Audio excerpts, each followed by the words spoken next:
What's up, guys? This is Josh from ThroughMyLens.com. Today we're exploring Salt Lake City. I'm going to show you 17 things to do and 5 places to eat. Let's do it.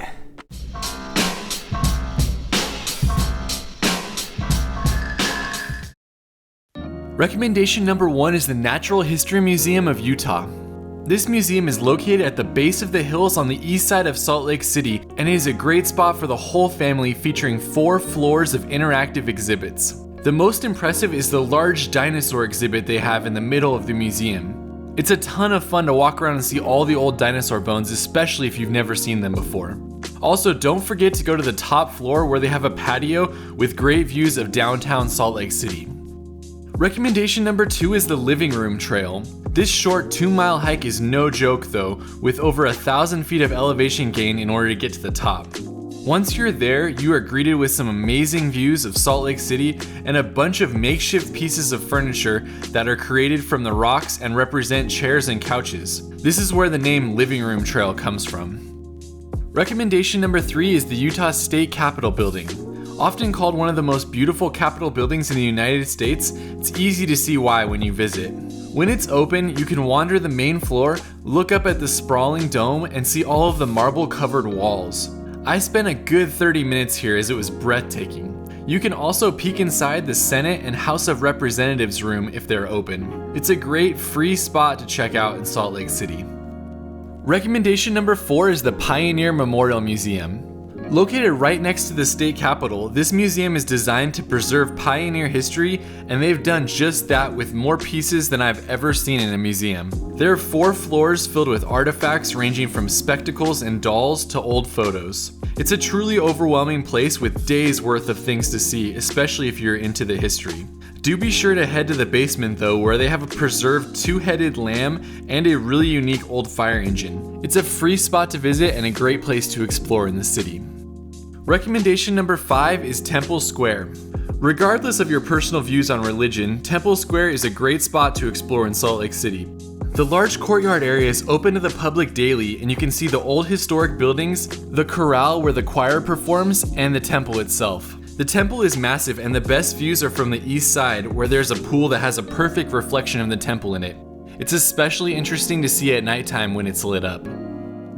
Recommendation number 6 is the Family History Library. Next to Temple Square, the Family History Library is something that people come from all over to explore. This building houses centuries of ancestry information, and if you sit with them and create an account for 20 minutes, you can walk around the building and see lots of information about your relatives and your lineage. Recommendation number 7 is the City Creek Shopping Center. This is my last recommendation in this specific area of downtown. I'm not a huge fan of malls myself, but this one is pretty cool with a beautiful indoor and outdoor walkway and lots of unique shops. It's great for photos as well, as there's a creek that runs down the middle of some of the walking areas. If you're into shopping, you'll surely love this recommendation.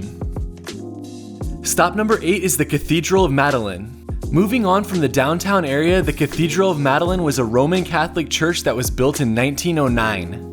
It's the only cathedral in the United States under the patronage of St. Mary Magdalene. It's a beautiful old building to explore, especially if you're into architecture, then you should definitely check it out. Stop number 9 is the Gilgal Sculpture Garden. Built by Thomas Battersby Child in the mid-1900s, this small park houses a series of unusual symbolic statues, including one with Joseph Smith's head on a sphinx body. The park has 12 sculptures in it and over 70 engraved stones all around the walkways. I like finding the more unusual spots like this when I travel, which is why this is on the list to check out. Stop number 10 is the Victim of the Beast Gravestone. This gravestone for Lily Gray gets tons of visitors every year because of its unique inscription, which reads Victim of the Beast 666. While not much is known about it, it has quickly become a popular spot for visitors and one that is always inquired about at the Utah Historical Society. Recommendation number 11 is the original KFC. Many people don't know that Kentucky Fried Chicken actually started in Salt Lake City. This is the original restaurant for the famous fast food chain, and it's a lot of fun to visit. Outside there is a statue of both founders, and inside there are all sorts of pieces of history, including Colonel Sanders' suits. It's a quick stop, but it's fun to eat some chicken in this historic restaurant. Recommendation number 12 is the Leonardo Museum. The Leonardo Museum is probably my favorite museum in Salt Lake City. They have new exhibits every few years, and when I went, the main one was on flight. There was all sorts of science experiments you could interact with about flight, and a large plane that had a slide you could go down. Heading upstairs, they had more exhibits, with one on optical illusions that was pretty cool, and one on Legos, which I always enjoy checking out. It's a great spot for the whole family, as a lot of the exhibits are kid-friendly and give kids things to do. Stop number 13 is the Salt Lake City Public Library. Across from the Leonardo Museum is the beautiful Salt Lake City Public Library. Most people wouldn't see a library as fun, but this one has floor-to-ceiling glass windows, a glass elevator, and a large deck on top where you can read a book or just look over the city from a high vantage point. Also, the architecture is really interesting with a large stairway that connects you with the viewing deck. It's just a unique place for a quick stop in the city. Recommendation number 14 is Tracy Aviary. Located in the popular Liberty Park, this 8-acre aviary houses over 130 different types of birds and was opened in 1938. You can spend a few hours here just walking around and seeing all of the different species, which range from eagles and owls to condors and flamingos. Many of the exhibits are interactive as well, with you being able to enter an enclosed area and see the birds fly around you. It's a great stop for the whole family, but I enjoyed it even without kids as well. My last 3 recommendations are outside of the downtown Salt Lake City area, and the first is This Is the Place Heritage Park.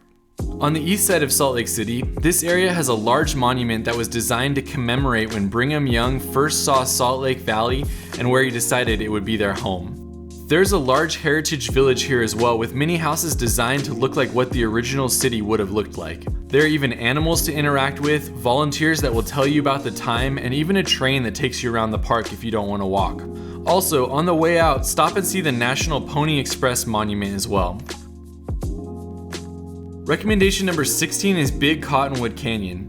Big and Little Cottonwood Canyons are popular winter destinations for skiing and snowboarding, but during the summer they become awesome hiking spots and great areas for scenic drives. I recommend Big Cottonwood Canyon especially in the fall if you're able to go then, as you can drive through all of the fall colors and it's a truly memorable experience. If you have a full day, take the scenic drive, then stop at the mini trailheads and head out on a hike up to one of the lakes or viewpoints. My last recommendation before talking about food is Antelope Island State Park. This is probably my favorite spot in Salt Lake City, as it's beautiful with tons of hiking trails, great views of the lake itself, and lots of bison. The bison freely roam the area, and while you don't always see them, many times they will literally be wandering along the road only 15 feet from where your car drives. It's a super cool spot to spend a few hours at, and be sure to hike up to Buffalo Point, which is a short half mile and has amazing views of the lake. Now to jump into food, my first recommendation is Red Iguana. Red Iguana is the most popular spot in the city if you look at places like Yelp and TripAdvisor, and this restaurant is almost always busy because of it. They make some great Mexican food with a focus on mole and really good salsa, so it's an easy recommendation. If you go to the second location, be sure to check out the massive iguana outside as well. Food recommendation number 2 is Eva's Bakery. This bakery in downtown Salt Lake City has a super fun French vibe and makes amazing pastries. I like going here for a quick breakfast while in town since they have good coffee and lots of fun things to choose from, but they also have a small sit-down restaurant in the back as well if you want to spend a little bit more time here. Food recommendation 3 is Caputo's. Caputo's Market and Deli is an awesome lunch spot in Salt Lake City. They make some fantastic sandwiches, with my favorite being the Caputo, and the large seating area is always filled with tons of people. Also, they have a fish market, cheese cave for all their specialty cheeses, and a chocolate bar. It's like a small foodie's paradise in here. Food recommendation number 4 is Avenues Proper and Hatch Chocolates. With a gastropub type vibe and their own beers brewed on site, Avenues Proper is a popular Salt Lake City establishment. I've been many times, yet I find myself always going back for the chicken and waffles. The chicken sausage they use for these is awesome, and the thyme-infused maple syrup takes them over the top. Also, they share a building with Hatch Chocolates, a family-run candy maker, and you know nothing goes better with chicken and waffles than some good chocolate. My last recommendation in Salt Lake City is Mai Sandwich Kitchen. Mai is probably my most go-to food spot in Salt Lake City. I already love banh mi sandwiches, but this spot does the best ones I've ever had. My wife loves them as well, as their vegetarian banh mi is fantastic. It's hard to beat a sandwich this good for $6 to $7, and if you like banh mi's, then this is a spot you must go to while you're in the city. Thanks so much for exploring Salt Lake City with me. Let me know if I left something off that you love in the comments, and you can click here to subscribe, here to see my other videos, and here to go to my website throughmylens.com. We'll see you guys on the next video.